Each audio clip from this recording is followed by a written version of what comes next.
എല്ലാവർക്കും നമസ്കാരം. മനസ്സുകൊണ്ട് ഒന്ന് ഗുരുവായൂരിൽ പോയി വന്നാലോ? ഒരനുഭവം കൂടി ആവുമ്പോൾ അത്രയും സുഖാവല്ലേ? ഹെഡ്ഫോൺ വെച്ചാണ് കേൾക്കുന്നതെങ്കിൽ നമുക്ക് വളരെ ആ ഒരു അന്തരീക്ഷത്തിലേക്ക് അങ്ങനെ ആഴ്ന്നിറങ്ങാം. അനുഭവങ്ങളാവുമ്പോൾ ഗുരുവായൂർ പോകുന്ന അനുഭവങ്ങളാവുമ്പോൾ നിങ്ങളും കൂടെ സഞ്ചരിക്കുക.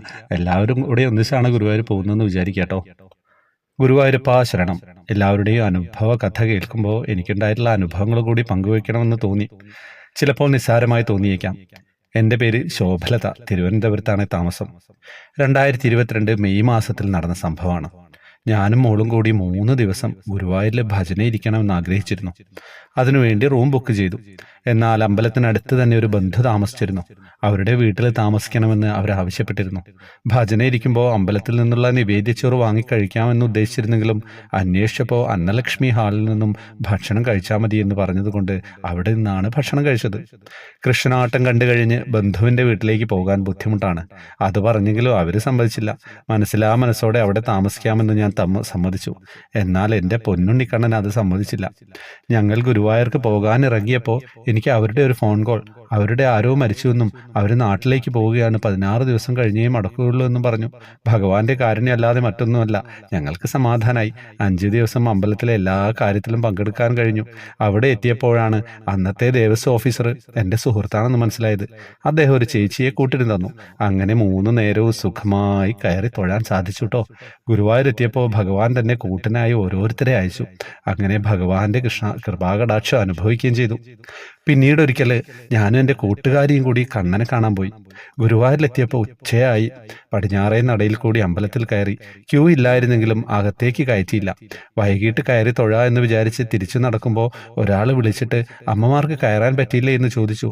ഇല്ല എന്ന് പറഞ്ഞപ്പോൾ എൻ്റെ കയ്യിൽ 3 പേർക്കുള്ള പാസ്സുണ്ട്, വന്നോളൂ എന്ന് പറഞ്ഞ് കൂട്ടിക്കൊണ്ടുപോയി.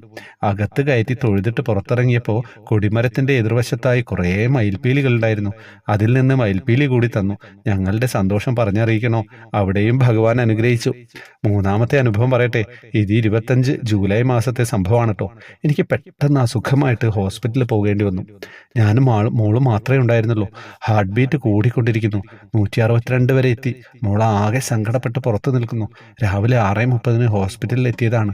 സമയം വൈകിട്ട് 4 മണിയായി. എനിക്കൊരു മാറ്റവുമില്ല. ആ സമയത്ത് വാട്സപ്പിൽ ഒരു മെസ്സേജ്: ഗുരുവായൂരപ്പ ഉണ്ണിക്കണ്ണാ ശരണം.